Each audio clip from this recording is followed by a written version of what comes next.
Hi, welcome back to another episode of Jambox Unbox. My name is Alex Kurova, and I'm here with my two co-hosts. My name is Miranda. And my name is Conor. And today we're going to be talking about music for plants.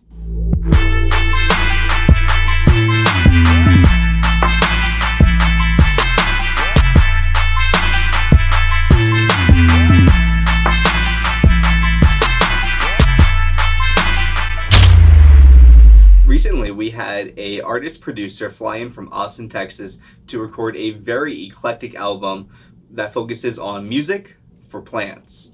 Her name is Anyah Dishon, and we have here her most recent album, Trees of Life, Heart and Soul. Well, here's an example of what Anyah recorded beforehand.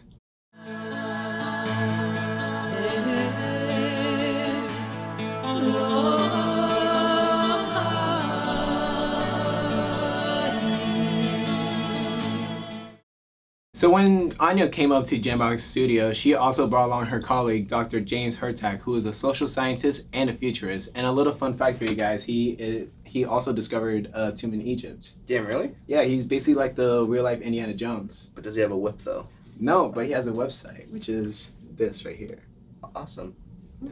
Dr. James Hertak also brought along his wife Desiree and his student Michael. So we thought this was a really cool concept, and we decided to dive in a little bit deeper to see how all the science behind it really works, because we were very interested when she was talking about how the frequencies really react with the music, and there's this clamping device, right? Yeah, so when Anyah was here, she showed us her bamboo Music of the Plants device, and the way it works is that there's a spike that you put into the soil called a probe, and there's a clamp that you would clip onto the leaf of a plant.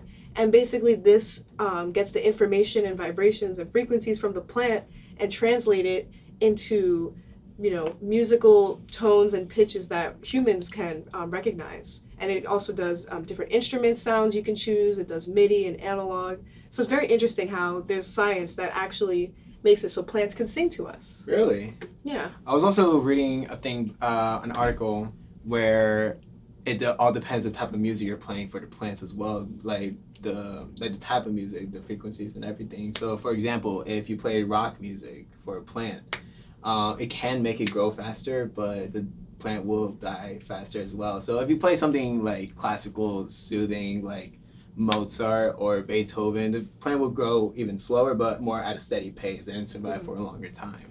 Yeah. There's actually a lot of research that we were looking at for it. I believe it was back in 1920. There was a, botanist that did the research behind it and how all the music really affected it and how the plant growth went in. But people didn't really believe it at first. So there's been studies that have been going on, ever since then. And it's still not 100% confirmed. But with all the studies that we were researching into this, it's a stimulus in a way. The vibrations that you are looking at when you go and you research it, it's like it's the same way our bodies react to different stimuluses. It's like a metabolism type of thing. Hey, do you think you can explain again that device that Anyah brought in? Yeah, so Anyah brought in this interesting device. It's called Music of the Plants, the bamboo model from domonher.org. And here's a video of Anyah explaining it while she was here at Jambox. I'm Anyah Dishon. I'm from Austin, Texas. And this little mechanism here, device, is called the Music of the Plant technology, and it's from domonher, Italy. And this device is able to be connected to a plant where you take the grounding rod, put it in the soil, you take the clamp, this clamp, you clamp it on a leaf, and it measures signals from the plants. And so from the signals of the plants, it creates analog. And so the analog signal then, through this device, is transformed into musical notes. And there's different scales. You can also put any kind of a sound if you like, maybe piano or guitar or strings. You can also select that from this machine. And also if you have a piano keyboard or a MIDI keyboard, you can select those types of sounds. Maybe you want some kind of a digital electronic sound or synthesizer. You can create any kind of sound from this music device. And so it took me about 2 years to learn to sing with the plants so that I could be in harmony with the plants. Many people use this device just to listen because the plant music scale is not the same. It's not like any scale you've ever heard. And so when you learn to sing with the plant, if you so choose to do, you can start communicating with the plant when you sing. So the plant starts singing with you, you sing with the plant, you can harmonize. Now, how would you know when a plant is singing with you? Because from the 2 years experience, I learned to wait. And whenever I wait, I have to get to a certain state of mind. I have to be very relaxed. The plants are very sensitive to different signals from humans or anything else. You know, a plant can know when there's a grasshopper about to attack it. And so there's many different signals that the plant is able to pick up that we don't pick up as a human. And so the very first time I ever started doing music with the plant was in a greenhouse. And so the greenhouse was the first time I was able to sing with the plants, but I didn't have the music device. And I waited until the plants started working with me on a certain level. And I didn't try to force my music because I'm a composer and I'm an artist. I wanted to start the music up, but I waited until the plant, there was some kind of a change in me. I had to be sensitive to the plant. And so when that happened, then it opened me up to another realm. It opened me up to another deeper consciousness level. And from that, and at that point, one of the ancient prayers that I had learned before was Psalm 91:1. That came to mind. And so from there, I created a 20-minute piece that night. And so the very next day after that happened, I told the owner of the greenhouse that I had had this experience. And he said, oh, then you need to meet this guy named Ryan, which was a friend, and Ryan is doing a thesis on plant music. And it was from Domenher. So Ryan just happened to be there at the store where we were that day. And we don't know how that happened. So I connected with Ryan, and then Ryan put me in touch with people in Domenher. And then I started using the musical device. So we have to kind of tune in, as the indigenous did, to the plants and to their level. And if you can imagine that these plants were here billions of years before we were, that they created the conditions on this planet so we as a human could live here with skin and not a spacesuit.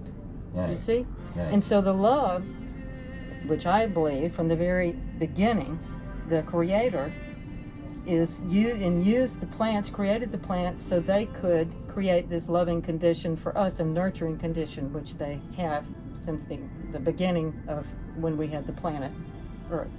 So now we're kind of reconnecting with the plant world and the plant kingdom. So how do you know that this plant music is reciprocal, like that the plants are giving back from the music that you're giving to them? Because I can be in another room and I'm singing, and this other room will not be anywhere close to me. And then when I walk into the other room, they're singing what I'm singing. Ah. They're not picking up on my notes because they're too sensitive for that. Our frequency is too low. And so the other frequency of the plant is very, very high. Got it, okay. Got it. Okay, that is an amazingly interesting concept. Now, could you find this online? Yes, it's Domenher, DAMANHUR.org. I'm sorry, spell it one more time for anybody that's interested out there. It's DAMANHUR.org. Okay, great. And I'm sorry, and your name once again? My name is Anyah Dishon, and you can find me on the web. And the website I have is gatewaytotheheart.org. Great. And one more thing, I just wanted to mention, what did you do here at Jambox? Jambox was very important because we were able to take a project that was already in process, and we were able to very efficiently come in here and book the recording room, and record. There's been 4 more voices and about 5 or 6 different instruments. We had an engineer that was very, very efficient. And this project is not easy. And so I'm just very thankful to come to New York. And we looked up Jambox from a reference. And so Jambox has been very helpful. We now don't have to do much work in the other recording studio in Austin because it was done so well. So I want to thank Billy, I want to thank Jambox and everyone here, and the atmosphere in here makes a lot of difference. And the atmosphere promotes creativity.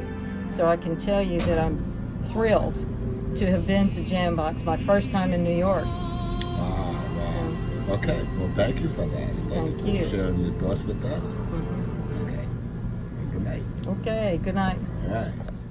And that concludes our episode today of the Jambox Show. My name is Alex. Connor.